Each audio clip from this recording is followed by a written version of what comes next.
This episode of Super Pulp Science is brought to you by This Place, 150 Years Retold, by Highwater Press, also known as Portage and Main Press, www.highwaterpress.com. Check it out today.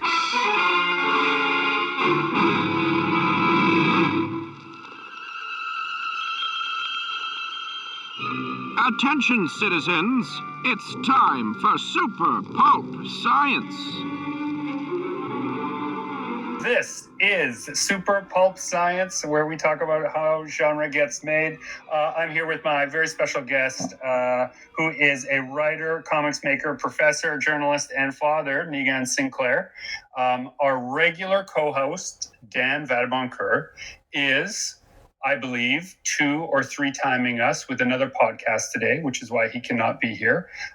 And Justin, middle name Danger Curry, also known as Chasing Artwork, had a catastrophic morning failure, so he is also late for the podcast. He may show up at the end, but I sincerely doubt it. So, Niigaan, it's just going to be you and I sharing deep truths about making things. I feel like I was set up because I contacted you and I said, "Hey, congrats, we won this award," and you're like, "Podcast," and I was like, "Okay." And then next thing you know, I'm the co-host, the guest, the featured commentator, the muse, all at the same time.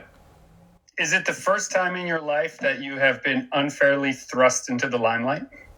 You know what? This reminds me of a time that I do a lot of speaking, right? And I do a lot of speaking across our city, across Canada, on different issues, particularly involving Indigenous peoples, activism, protests, reconciliation, that kind of thing. Anyways, so there's a church in Winnipeg that shall remain nameless, but they're a bit of a social activist, left-wingy kind of church.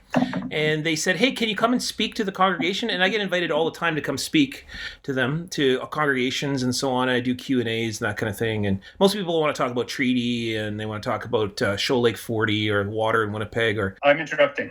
Oh, sure, yeah. You get asked often to talk at churches? All the time. Yeah, all the time. I've probably spoken at maybe 50 to 60% of all the churches in Winnipeg. Anyways, this one church. Come on. No, it's true. It's true. They're very interested in Indigenous people. So, good, bad, great, ugly. Some of them are really difficult to speak to, and some of them are quite fun. But this one, I get invited, and I show up, and I'm sitting in the pews, and the choir comes up and starts singing. And they're like, and basically this guy just comes out of the audience, comes to the front and says, "And for your sermon today, here is Dr. Niigaan Sinclair." And I was like, what? The minister took the week off. I was the minister. And like, they booked me and there was no money involved. There was just like, "Hey, can you drop by the church and answer a few questions?" Next thing you know, I had to give a 1-hour sermon I ended up just talking about Indigenous and non-Indigenous relationships in the city. But I don't know anything about Jesus, and I don't know anything about the Bible, and I just know I reverted back to my grade 7 Sunday school and just tried to think of whatever I could talk about. And anyways, it was a very weird moment. This reminds me of that, where I was like, I was expecting to talk to Justin and Dan and you, and then suddenly now I'm it. Just me, really. It's just me. And I'll do my best to carry the conversation. I'm just a shadow of my former self this last month. So whatever's left of me is here for you, Niigaan. Oh, well. That's it. Well, the whole reason this all got started is because we have very big news with our book that we're in together called This Place, which is the first graphic novel in history in Manitoba to win the Book of the Year and also the Book of the Year by a Manitoba publisher. And so it's a collection anthology by Indigenous writers called This Place, and you were an illustrator and I was a writer/storyteller on it. Yeah, and it's one of those projects where they were still putting it together, still pitching it. Catherine came to me and said, "I'd like to include your name in a project that's so big I don't know if it'll be able to happen. Would you be interested in it? This is sort of the scope." And she told me the scope of it. And I said, wow, that's amazing. I hope that comes together. I would love to be a part of it. And then it was probably 4 or 5 months later where I was sure now that it wasn't happening, that it was, yes, hey, do you want to come and be a part of this project? And then ever since then, this place just continues to grow and get bigger and go farther and get more readers and have more discourse. And it's one of those things where if I had known what a big deal a book would have been beforehand, I might have actually, I was having this talk with somebody else, might have declined included. Well, in favor of an actual Indigenous illustrator. Well, I mean, like it was nominated for the number, like, I don't know, I'm not as versed on the comic book award world like I'm sure you are, but it was nominated for a Doug Wright Award, which isn't that like the number one comic book awards in the country? It's a Canadian, it's sort of like the Canadian Eisners for the dear listener who is from America saying, I don't know about the Doug Wright Award. It's the Canadian Eisners essentially, but different than, maybe different than the US comics market is that we're not dominated by Marvel and DC. So many of the projects that end up nominated for the Doug Wright Award are much more personal and much more risky and less corporate owned. You know, a really stellar run of Silver Surfer can win an Eisner Award and be recognized as being an excellent comic book storytelling. But in the end, a giant corporation owns that story no matter what. What I like about the Doug Wright Awards is so many of them are small press or independent presses, right up there beside, your HarperCollins or your Tor or whatever. So, well, I mean, the book was intentionally ambitious, and I didn't even get the, hey, did you want to be part of this before they wrote the grant? I mean, I've been working with Portage and Main Press / Highwater Press. Highwater Press is the trade imprint of Portage and Main Press, which does mostly textbooks, and it's owned by Catherine Gerbasi and formerly Annalie Greenberg. And anyways, they've gone from being a small publisher to barely being a mid-range publisher now, and arguably one of the most important publishers of Indigenous literature in Canada. They're regularly producing, whereas most publishing houses will produce 1 or 2 books a year, they're producing 2 to 3, maybe sometimes 4. And the project was, let's take 10 Indigenous stories about Canada's 150, and let's retell Canada. Let's tell 150 years from Indigenous points of view, and let's invite people to illustrate it. And what I suggested was, let's do it in such a way that we have sort of blocks of 15 years apiece. And I got the years 1990 through 2005. And on your story... Was that your suggestion? I didn't know how that all shook out. That's cool. Well, in the initial phases, I was asked, let's do a project. And I said, okay, well, you know what we should do? We should tell Indigenous perspectives of Canada 150. And then they said, that's a great idea. And then somehow things formulated into doing a graphic novel. I didn't have a hand in that. But then when we eventually had it, we said, how are we going to break all this down? I said, give everybody 15 years. And they have to retell those 15 years. And it could be like a moment or a series of moments in the case of my story. So I think probably the most interesting time period of those 150 years in terms of Indigenous activism anyways, because you got 1990, which is Oka, which is the standoff at Oka, and also Elijah Harper's No to Meech Lake, and then bookended with the Kelowna Accord in 2005. 2 very interesting moments in Canadian history where Indigenous peoples are taking up arms against the Canadian state on the invasion of their lands on one side, and then the other side, the most active involvement and engagement of Indigenous political leaders with Canadian government in history. Those two, one is an absolute refusal and the other one is an engagement. Now, both of those things have their challenges, but I did a love story. Which kind of told a story about myself. It told a story about a young man who comes into understanding what Indigenous peoples experienced during that time period and then kind of becomes an activist himself. And then also at the same point kind of meets somebody who's he cares deeply about, and then they fall in love and have a family. And that part's not true, but the other part about me growing up in that activism time is the true part. So it's kind of an autobiographical story, 50% true, 50% fiction. Like most good stories, it's right in the middle. But it's only a story. It's not real. It's only a story. What years did you have? We were, I'm trying to think now. It was just, I always place it around because it's right in the wartime. So I'm not sure what the exact span of the 15 years is, but it lands right over the course of World War II, World War I, World War II, and looking at the inner perspective of well, you know, it's funny. I don't want to put words into the mouths of the storytellers. Sean and Rachel told this story that is a young girl being shown that there are two ways to look at the world: the literal and the mythic. But the mythic as literal at the same time. And it's hard to for a dear reader to know what I mean unless you look at how the story was illustrated, which is a problem I had when I was asked.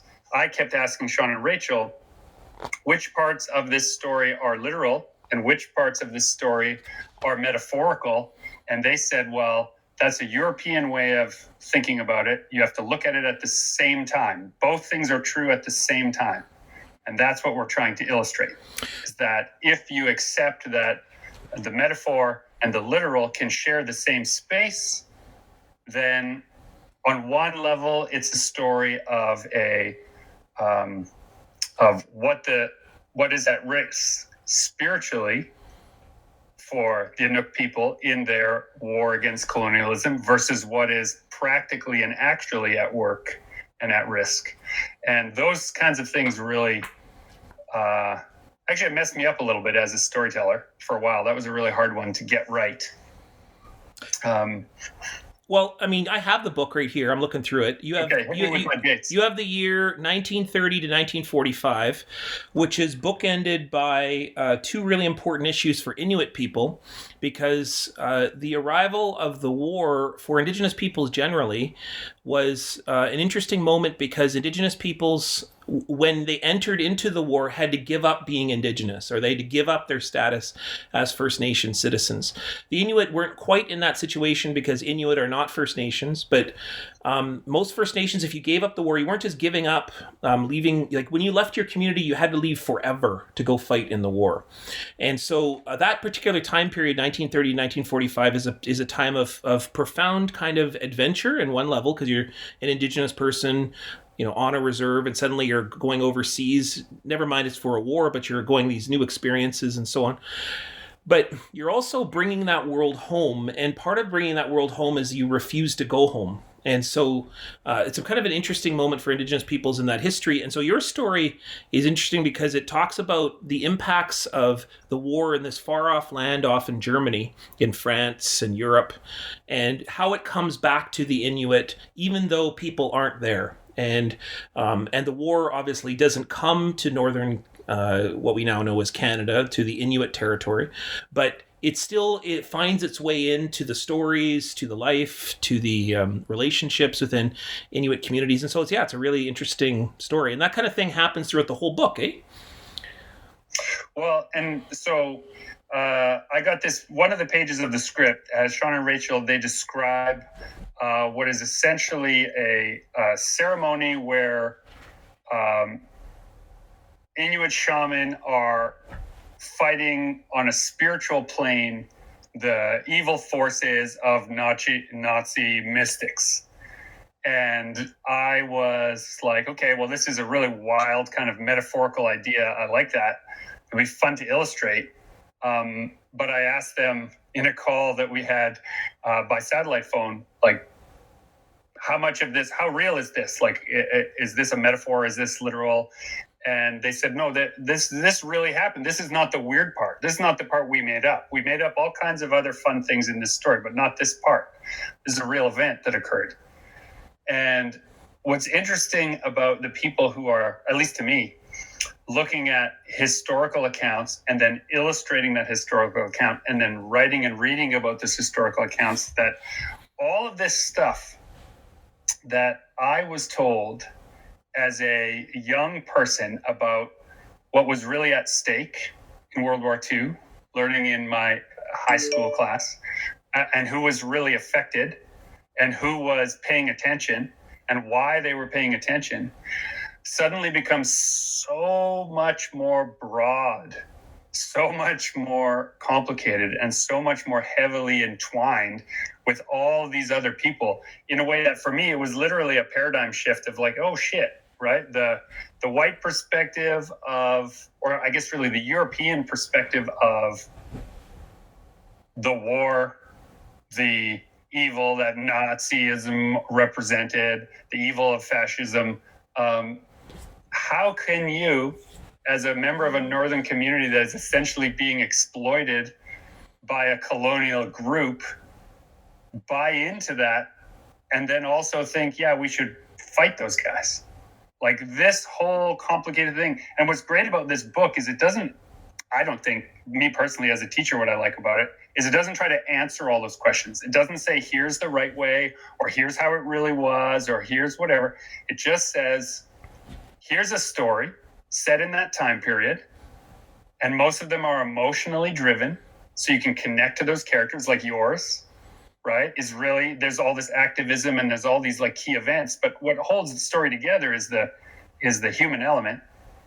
So you as a storyteller, you as a reader, you as a teacher can pick this book up and say, okay, at what level do I want to engage with history? If I don't want to know anything about Canadian history, here's 10 really cool stories that are just fun, interesting, and maybe a little out there if you don't know. If you are thinking that maybe there's more perspective than the colonized perspective, it's right there for you to dig into.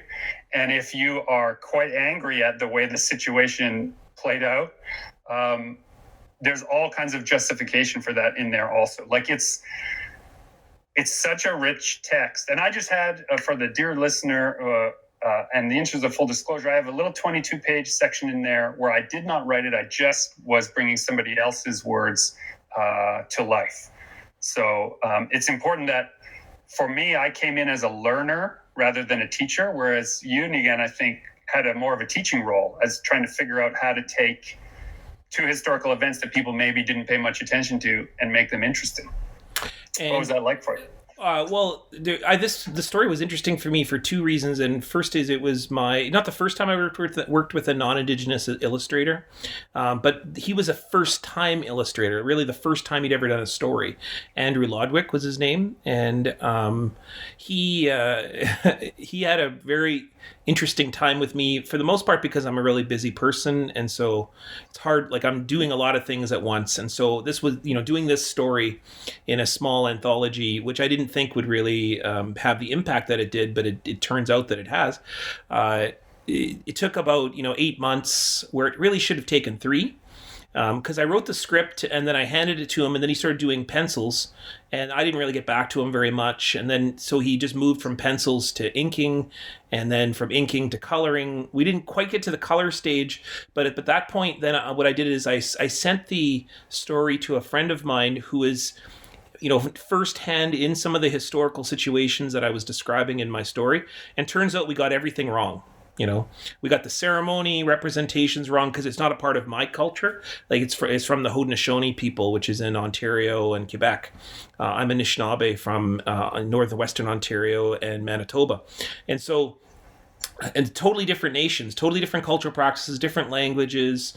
Women, for example, do a lot of the ceremonies down amongst Haudenosaunee, whereas up here, those same ceremonies are done by men. Anyway, so I did all these images with Andrew. It turns out we got a bunch of them wrong. And then we almost had to tell the story completely backwards. So we had to take what was page 3 and push it to page 1. Anyways, a whole lot of very interesting redos, which I can see you shaking your head going, oh my gosh, like what a nightmare it is to work with me. But it all worked out perfectly. No, that's not it. I had a similar situation where I gave in pages and we looked at it and they said, these are right. I mean, I'm paraphrasing now. This wasn't exactly the conversation, but it basically boiled down to these are right, but they're in the wrong order. Like you got this part, when I finally figured out how to illustrate sort of the metaphor and the literal at the same time in a way that express Sean and Rachel's story, I didn't get there. I didn't hit the note till maybe the last 2 pages. And they said, okay, if you can do what you're doing on these last 2 pages for the first 2 pages, then we'll have something. It's not that you can't do it, it's that you just didn't know how to do it until you had done it. He doesn't understand that he's the one who has the power to stop it. He simply can't imagine that one little boy could be that important. It's so funny because my story, even though it's a story that it was telling really about myself, it turns out that I was telling it in the wrong order. And so what I mean by that is I thought that what would happen is I would start the story in Manitoba and go to Oka. And historically, that's kind of the way things had occurred. But in my brain, but turns out that the events that had happened at Oka had happened well before. Like the lead up was really important. So what we did is we took everything that was on page 3 through 5 and we made that 1 through 3 almost exactly. And the story worked incredibly beautifully as a result. And we took what was originally page 1, 2, and 3, and that was now 4, 5, and 6. Anyways, and so now the story really worked beautifully. And we had to change, I think, probably 5 or 6 panels out of those 6 pages. It so worked perfectly, and it reminded me that stories often tell you how they're going to go.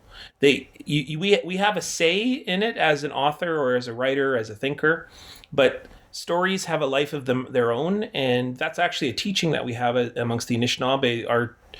Our sacred stories are those called Atazukonic, and those stories, when they're referred to beings, like agent beings, so that stories have a life of themselves, and we only get to carry them. Like, we get to interact with them, we get to be a part of them, but ultimately they will move on to someone else. And so they'll move on and they'll live in this life and then live in a different life in a different way. And so the story itself continues even if our bodies and our spirits don't. It's a pretty spiritual experience. Okay, so I have a couple of follow-up questions just on that concept.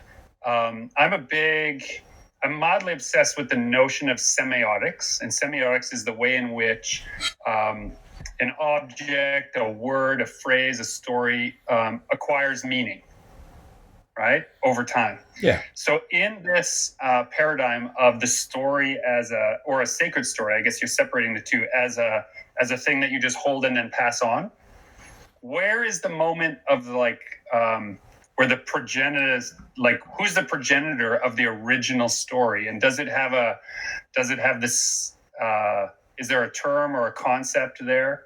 Like if I make up a story and I tell it enough, it starts to acquire meaning. And if people like that meaning, they tend to pass it along, right? Well, that's just me. Like, not as a historical linchpin. Like, if I'm not done, I'll separate what I mean. If I tell you the story that I understand of my father's father and how he came to Canada. It's my version of that story based on the facts I know, because most of the people involved in it are now dead. So we only have this sort of one version that I would tell. I'd be the author of that version. But you aren't really. But I'm not really. So that's my question, is like, what in that paradigm, where do those pieces, what do we call those pieces? I'm very fascinated by this idea. Well, this is going to hurt basically the entire notion of copyright, and it's going to blow up the whole notion of authorship, and it's going to really problematize everything from libraries to book publishing to profit. And it's the concept Perfect. that there is no such thing as ownership of a story, sole ownership of a story. There are no sole creators of anything. And as Anishinaabe, we know this very well because our oral traditions, or our storytelling traditions, which are inherently written, there's no such thing as oral traditions. Oral traditions are always undergirded by the written. And so we just happen to use skin as text, sand as text, rock as texts. Like we've always been written. We've always had writing. We've just we don't use squiggly lines on the page on pieces of white paper. We used everything. I have one on my arm, for example, which is a text about my life and my clan and my history. We do those all the time. Human beings have always done those things. So, but stories don't exist without relationship. And what I mean by relationship is you have to interact with things or think about things or share something with someone else. And I'm not even talking about human beings. I'm talking about non-human beings. I'm talking about the earth. I'm talking about the sky. I'm talking about the water. And those things are what create experience, which is where story resides.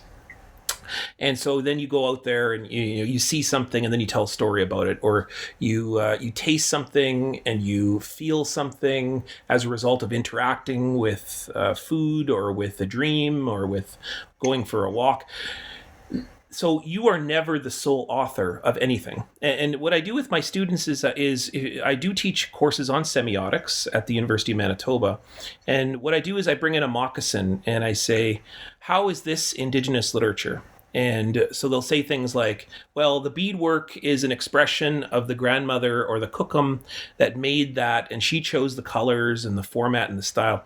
And I said, yes, absolutely. But is she the sole author of the moccasins? And we'll say, well, no, because she did them with two other grandmothers. And so that suddenly it's a collective authorship. And I say, well, were the grandmothers the only author of those moccasins? Like who made the moccasin before the grandmother got there? Well, that's the deer, because the deer offered its existence for the hide to be there before the grandmothers even got to put beadwork on it. And then who was the author of the deer? Well, that's the parents of the deer. That's the earth that helped feed the deer. That's the water that fell on the hide of the deer, which create the shape and the supple and the suppleness and the shape. And even the shape of the moccasin itself is informed. The form follows the function that is required, right? And then the need to walk long distances is also part of the author of that footwear. And the person who it's being made for, because when a moccasin is made, it's never, we don't have factories of moccasins. I mean, traditionally anyways. I mean, nowadays you have Manitoba Mucklucks, which is a company that creates moccasins at a factory, part of it in Asia and whatever. But the traditional way moccasins are made are you offer a sema or tobacco, which is a gift to someone to make them for you. And then they specifically create it for you, which is not just measuring your foot, but it's also creating your vision of what people imagine your colors to be, or how your design works for your foot, or what is the tradition that family has created for you, or you've interacted with that family. Like, for example, the way a moccasin that my auntie made for me looks very different than one that somebody who doesn't know made for me. And so that means that I had a hand in the creation of that moccasin, even if I didn't sew it. I am the author of that moccasin as well. As much as the deer, as much as the grandmother, as much as myself, as much as those who I will be impacting into the future, because I will be using that moccasin to create footprints into the future, that every footprint I take will also help author those moccasins, because the moccasin shape and changes over time. That means the sand, the earth, the water, those who I meet along the way are also the authors of that moccasin too, because it's a living, breathing text. Okay, this is a big idea, and that it just occurred to me, so forgive me if it lands in ignorant territory, but is this relationship to objects as containing threads of story one of the reasons why written documents didn't have as much prominence, because everything was essentially a written document? Is that an inference? Am I making a... Well, I think that, Indigenous peoples always had writing, but we thought of writing as something in which it was a living, breathing thing that changed over time. And that means that rock images, for example, up near Saging or in the Norway House or in all throughout Manitoba, we have rock paintings. you would consistently add to those texts to also renew them, and they would be as vibrant and as important as those who had originally created them. So it was a living, breathing text that was continually being produced and then reproduced.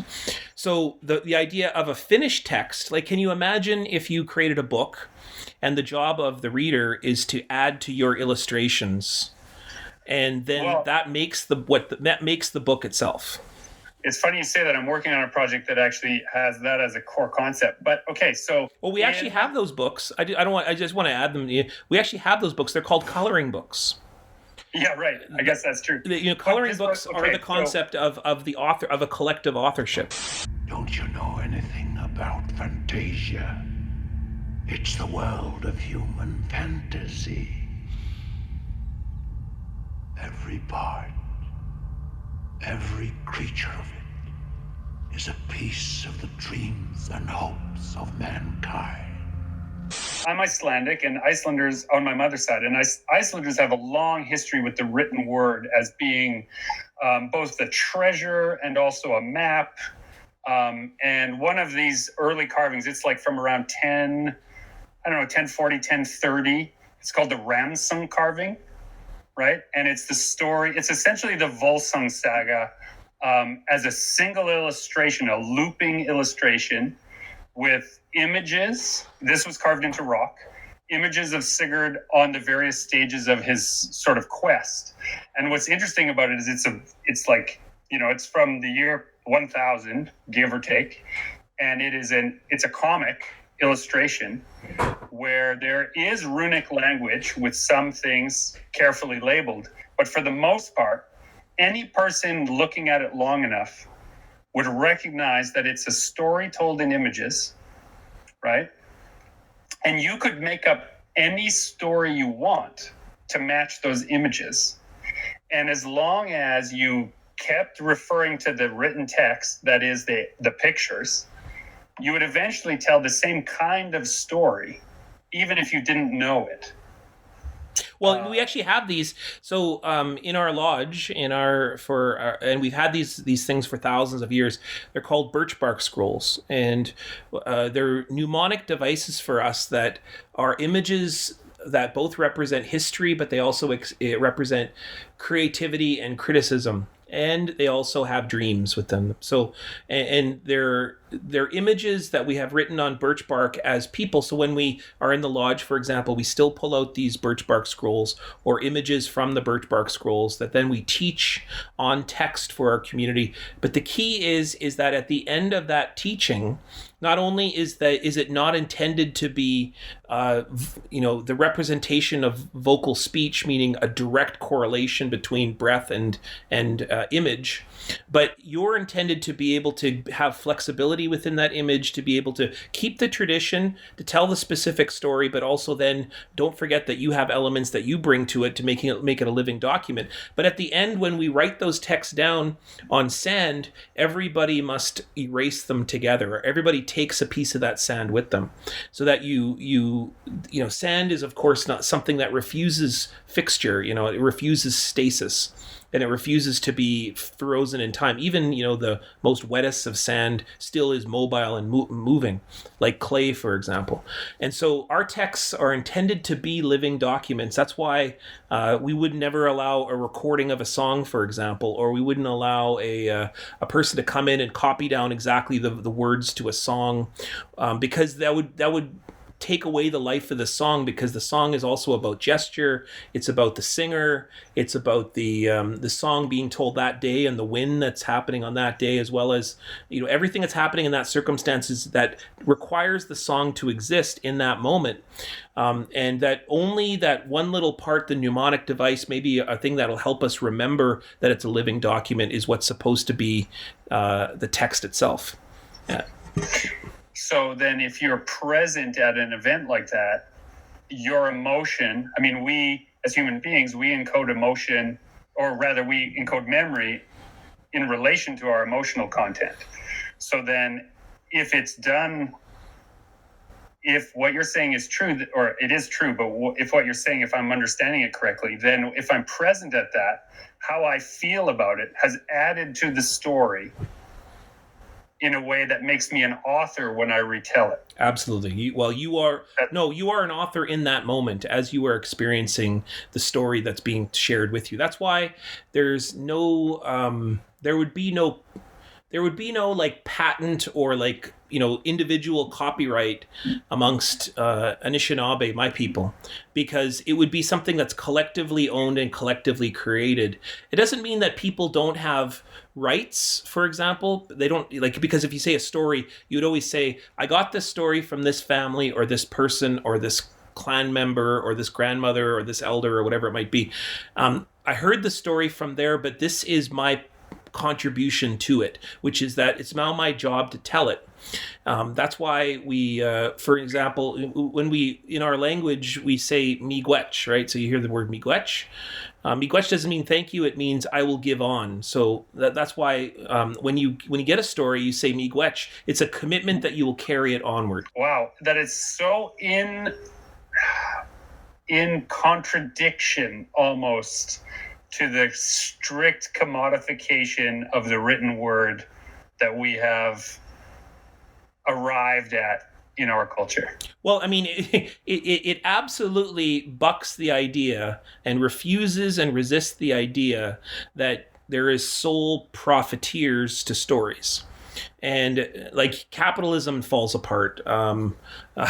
The idea of ownership falls apart. It shifts anyways. Ownership shifts because then it's a collective ownership. That means the community owns things, and that means collectively decisions have to be made before anyone goes and takes it forward or even presents it. The community must be ready for a story before the story's told, it really flies in the face of the entire publishing industry, which is why Indigenous. What do you mean by that? What do you mean by that last phrase? There's a whole story in that single phrase. The community has to be ready, you said? Yeah, like for example, there are certain times of the year when certain stories are told. So, for example, we're in what's called the Niigaan season, which is the summer season.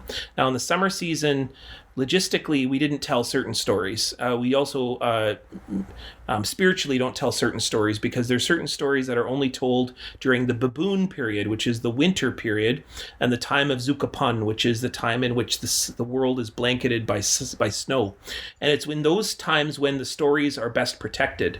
And it's enveloped by that Zukapan snow, which protects us in our lodges, that we tell those stories at that point. But during Niigaan, we don't tell those stories because those stories will then not be protected in the ways that they need to be.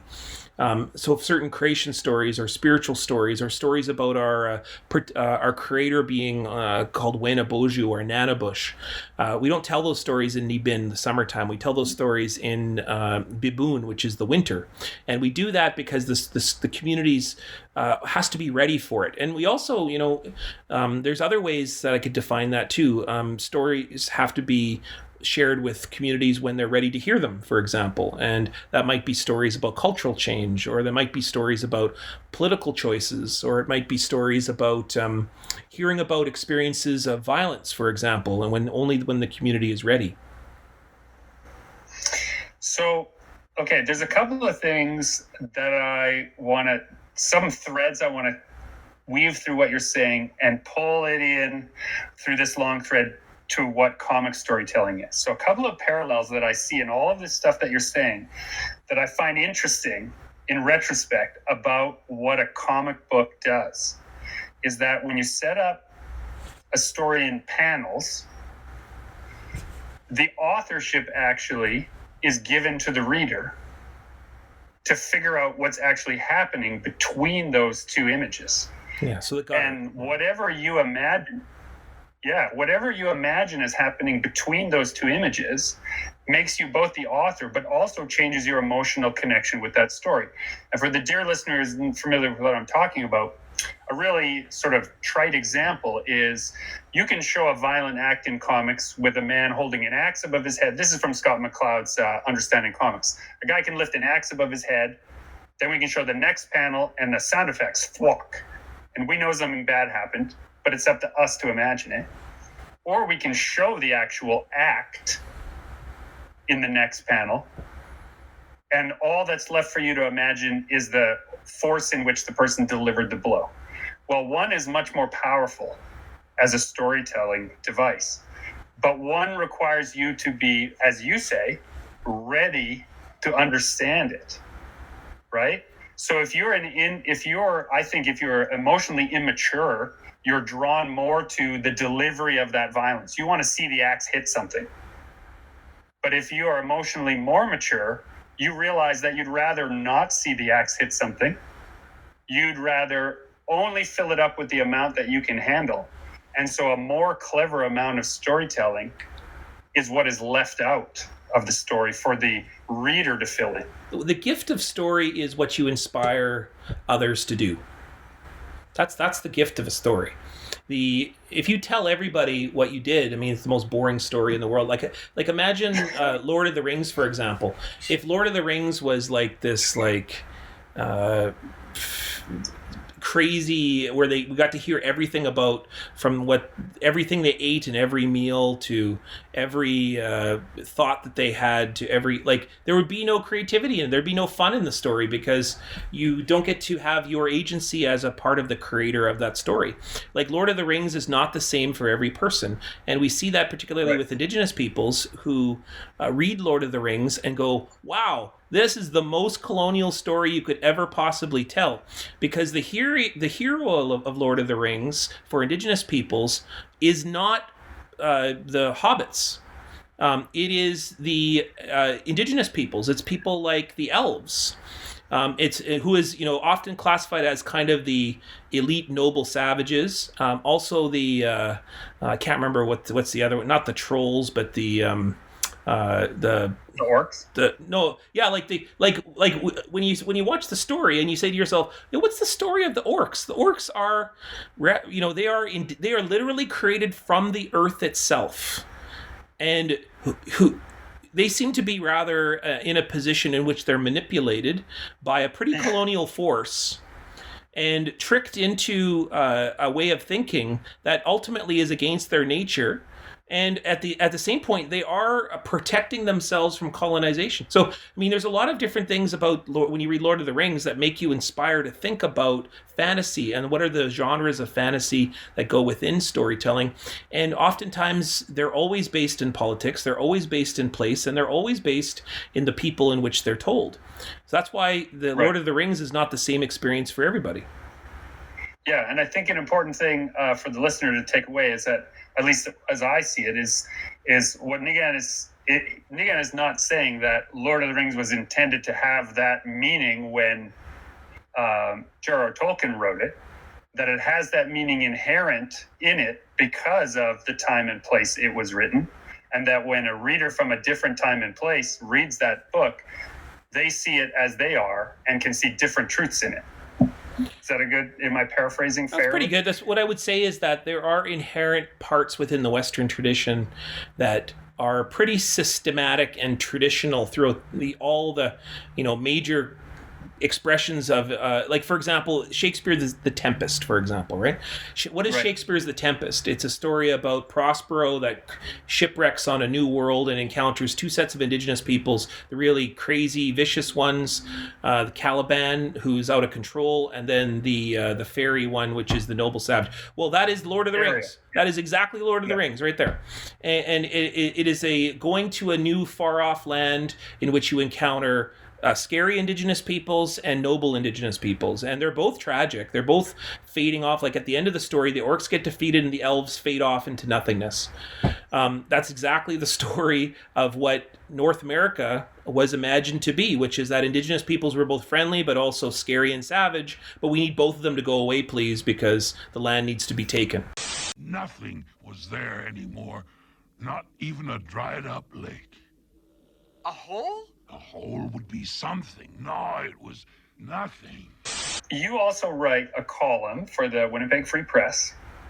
You are a professor. You write comics. You have a new book, which we won't mention the publisher, but we can talk about it a little bit. But before we get into that, in all of these different ways in which you tell stories, and you are paid to tell stories, and you incorporate sort of the modern tradition of copyright ownership and all of that. How do you reconcile, or how do you think it can be reconciled, these two ways of looking at it? I very much agree that nobody is really the author of anything. Like, you look behind me, anything I write is influenced by all of these books that are here on the shelves, right? We're always standing on somebody else's shoulders in order to make the stuff that we make. But how do you yourself write Niigaan Sinclair at the end of an article and sort of balance all of this stuff? I'm just curious as to your own personal and emotional. If there's anything that Indigenous peoples have ever taught me, my uncles, my father, my auntie, my mothers, is that we are innovative people, and we're also very real people. So we deal with the reality of the moment. And so for me to get my work done, it would be impossible for me to turn to the Winnipeg Free Press and they said, well, what's your byline here? I'd be like, the Anishinaabe people. like it would be impossible to say that. And it would also be kind of presumptuous for me to say it, because I'm not speaking on behalf of all Anishinaabe or Indigenous peoples. I'm speaking on behalf of my place in this moment, at this time, in this context. And what I often write about is political issues of the day. I'm writing about, concepts of culture and with which they oftentimes are marginalized or not considered or misunderstood by mainstream culture. And what I often also write about is, how are we all going to get along? Like, that's what I really write. My favorite things is to say, how are we all going to live in this place called Winnipeg or Manitoba or Kanata? And interestingly, in journalism in particular, I think the byline in journalism isn't really who's the author, but who's to blame for this opinion? Who can I level my angry letter at? Right? You're not saying who you speak for. You're just saying this is the person to blame for this opinion in journalism. So it would be unfair to say the Anishinaabe people, because they're not to blame for your opinion in this particular case. Yeah, but I mean, we songs are always coming from a voice, and it's not like that's just nobody sings all in one voice. There has to be a presenter at a time period that offers the gift. But the most amazing thing is, if you listen to powwow music is the most pedagogical thing you could ever listen to. And here's why. If you ever listen to a powwow song, what you'll hear is the first voice that'll come in after what's usually a gesture to the four directions. So there'll be 4 beats at the beginning, which will lead to the 4 directions. And then there's a single voice, which is then followed by 5, 6, 7, sometimes up to 12 or 15 voices that repeat the first voice, and every verse is sung by a different voice who's then repeated by that voice. That's a pedagogy. What that is what it does is it says each one of us have a job to contribute our piece to the feast, our gift to the feast, and everybody partakes in it. Good, bad, great, ugly. And the health of a community is only strong as insofar as people bring their gifts. And then each one of us contribute back to that gift. And then someone else offers a gift, and then we contribute back to that gift. And then someone else offers a gift, then we contribute back to that gift. That's why a song is not it's not an individual thing. It's a collective thing. It's a collective creation. So that's why we also say we have to dance the song. That's also why we have to, once we hear the song, it's our job to then remember it and then, maybe hear it again, but then also ask permission to give it forward, to hand it off to our children so that song continues, the life of that song continues. And here's the most amazing thing. Even if we don't hand those things on, the songs will continue anyways, because the songs have spirits, ideas, intentions, and dreams that are passed on even sometimes when the song is not.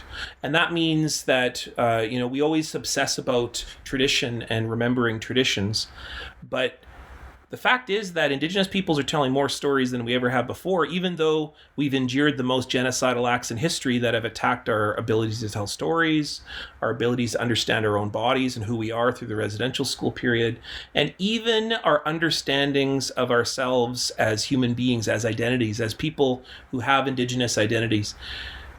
Those have all been assaulted and attacked, and for a million reasons we shouldn't be here, and I shouldn't be talking to you today as an Anishinaabe person. But yet here I am telling stories, as our people have done for tens of thousands of years, and I might not know all of them, but I still am telling the stories that have been told over thousands and thousands of years, and that's of life in this place. You make it very difficult, Niigaan, to simply segue into some of our other loves that seem so trite by comparison. I wanted to ask you about some comic book influences, either current or ancient for you, from your misspent youth. But after something so profound, I feel like instead what I should do is I'm going to jump over to the only thing more profound than what you said would have been a secret, I think.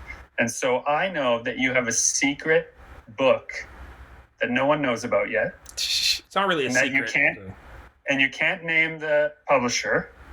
Well, but we can talk about making it, right? It's not so much I can't talk about the publisher, it's just that the deal hasn't been signed yet. So I've learned in my social media mistakes over the years to don't announce anything until you have a concrete contract or commitment from those who, especially in this time period in the pandemic in which money is tight and so on. But I can tell you that a major Canadian publisher who is based in a major Canadian city that rhymes with Toronto, they approached me just before the pandemic began to compile my columns together and be able to create a book.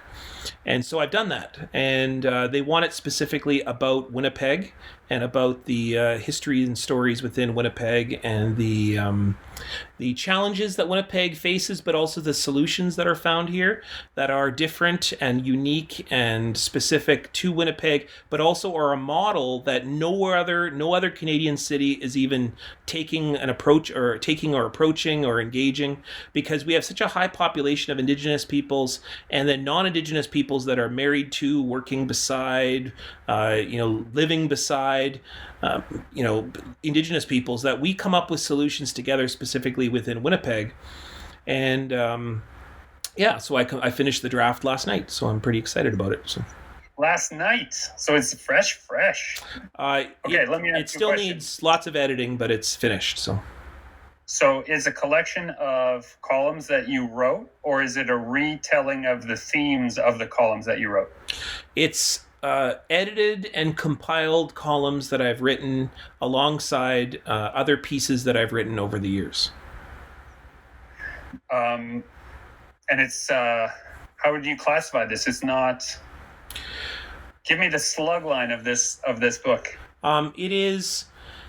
So the best way to describe it, the way I described it to the publisher is I imagine this to be kind of like what Richard Wagamese did most of his life. Richard Wagamese was this incredible columnist and writer, and what he did is he gave images and pieces of Indigenous life in the modern sense, and all the struggles and all the successes that we experience in basic, 1,000 word pieces. And so I have 60,000 words. So I have about 60 pieces that are slices of experiences, struggles, and successes of Indigenous peoples in a city. Actually, what I like about, maybe a province as well. What I like about you saying that is it justifies some of my own behavior. I often will write down or illustrate things that to me have no, I don't know what's the word, like no commercial perspective. I didn't do it for someone it's just 100% for me. And these things fill up my notebooks and they fill up my sketchbooks and they fill up all this stuff. And at a certain point, I've found that if I keep doing it year in and year out, they kind of accrue to a value that I can see with enough perspective later. And then I can go through and pick out a whole bunch of different things and say, okay, that's this book, or that's this story. I didn't know I was working on it then, but now I know I'm working on it. And And what I like about that too, in the scope of our conversation, is that it also kind of fits this paradigm that the story was just using me to get out there. It was just kind of coming through me and the pieces that it needed to come through until enough of it was there that I could recognize what it was. Please help me, Mona. Do you recognize this? Well, we haven't seen the Orin in a long time. Every experience that I've ever had with story has been really profoundly spiritual, and in that I don't even realize that I was working on it. And when I was writing my dissertation, and which is now also a different book with the University of Minnesota Press, hopefully that'll come out at some point, I wrote this tiny little piece about the word Anishinaabe, and also I wrote another piece about the word bonjour, which is the word we use for hello in the language. I wrote this, it's basically 300 words, and I wrote it I just wrote it basically sitting in a coffee shop, and it was like a warm-up activity kind of thing. Anyways, so I put it aside, I put it in a little file, and I didn't really think about it. Anyway, so I'm coming near the end of my 7-year journey to get my PhD, and I'm just I can't finish this book. I can't finish this. I can't find an ending. What the heck? And then I go, I'm looking through my computer, and then I go, boom, this little piece I wrote on how to say hello, 6 years ago in 300 words at 8 a.m. in the morning in a coffee shop. I wrote my ending right there. And so what I did is I copied it off the Word document. I pasted it in the end as is, and it fit like a puzzle piece. That puzzle piece that you've been looking for all week, and then it just boom fits in that exact spot. I was like, that's amazing. I was thinking of my ending 6 years ago when I hadn't even written a page yet. See, and I'm not a big supporter of the notion of magical thinking, but I am very much I very much believe that we as human beings are incredible machines that find patterns and can find patterns that fit and will retain knowledge. I mean, we know this from brain research. You retain knowledge of almost everything that you've ever done in minute detail. It's your recall that becomes limited, right? So your brain stores everything you've ever done, but your ability to recall it is limited. But your recall is connected to your emotional state, right? We encode memory engrams according to our emotional state. And so, from my paradigm, what happened is the part of you that felt exactly the same then fit the part of you that felt exactly the same now. And the pattern of those two words, those two connections of words, now fit as a result of being created by the same output, you, the Niigaan Sinclair in the equation, right, had two emotional algorithms that also matched, and so those things fit together. And that's why I'm always pushing people when they're like, oh, I've been thinking about writing down a story or thinking of starting a story. I say, just start, keep a journal, write down stuff. Who cares what order it comes out? Just get it all down.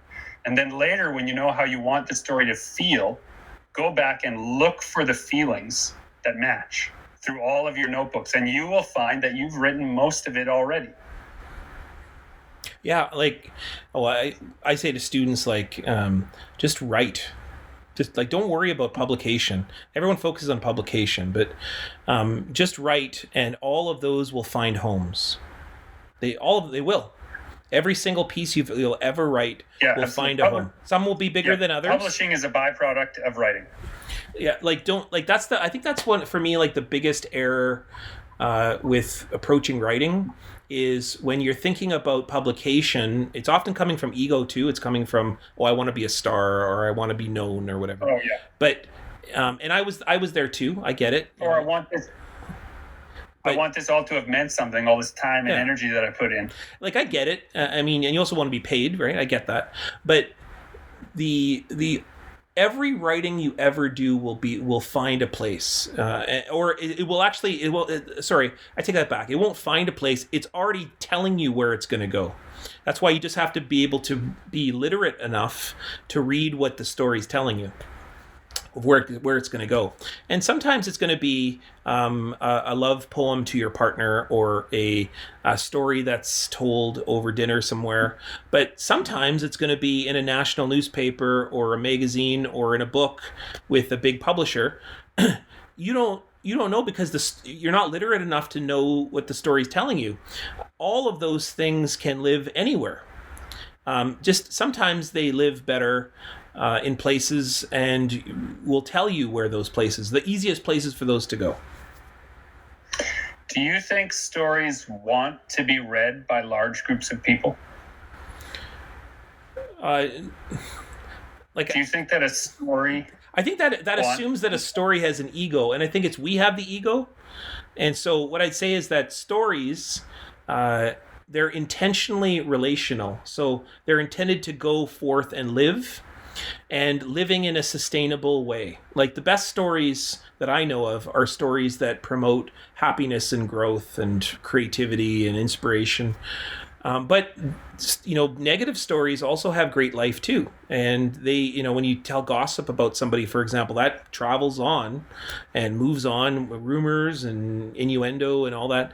And so what I mean by it is that stories itself have a propensity to want to continue to live. They don't want. So part of that might be being heard by many, but it also might be is handing off to somebody, or continuing with something else, so that spirit continues. You know what I mean? I do know what you mean. So I've been in this pandemic, I've been homeschooling the kids, and I've been doing this project that I've done many times as a teacher, but with my own students, where I have them design. We pick a date, usually somewhere between 300 and 500 BCE, and we build a city-state from the ground up. We build a culture from the ground up. And one of the most important technologies that I talk to my sons, who are 9 and 11, about is the technology of a story. So we'll make a list of the things that we think in that culture should be valued, and then we reverse engineer it, and we build a story that would allow anyone who heard it to understand what was valued in that culture. So we build legends, we make up legends, completely fictitious, that are represented in a moral code that we predetermine, to look at the concept of story as technology. And why do we do this? Because I'm telling them about all the different forms of government, right? And we're going through all the governments, from democracies to oligarchies to theocracies to matriarchies and patriarchies and all of this. Yeah, I was going to say that you're really doing this to analyze yourself, right? Like when you're telling stories about a fantasy world, you're always talking about yourself and your own situation. Yeah. And what I'm trying to bring out in them is how can they, so this is my secret curriculum. The overarching curriculum that they think they're doing is they're making up a story based on a set of inputs that would then help governing a particular city, state, or population to bring out those values.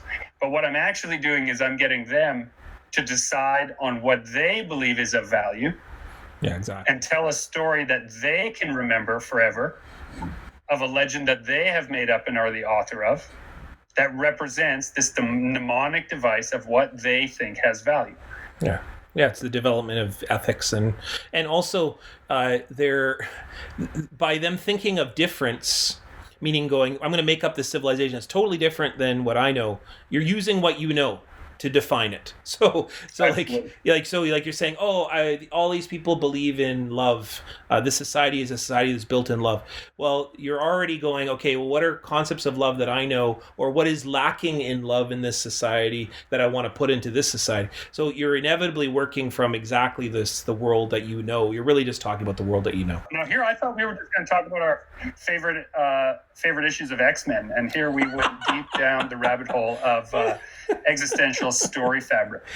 I haven't really read too many modern comics. You have not been reading recently, but you just showed me your shelf. You have all kinds of stuff on your shelf. Yeah, I just mean that I haven't read too many recent comics. The only thing I've really read of any regularity was the Walking Dead series, and then I kind of lost interest about Omnibus 14 or so, and I just sort of went, ugh. And then I felt like I was committed at that point, so I bought 14, 15, and 16.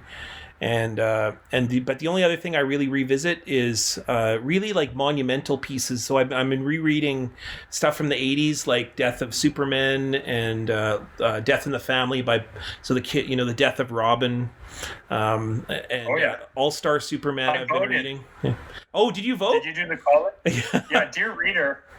Batman Death in the Family, when it came out, there was a page with a phone number on the cliffhanger episode.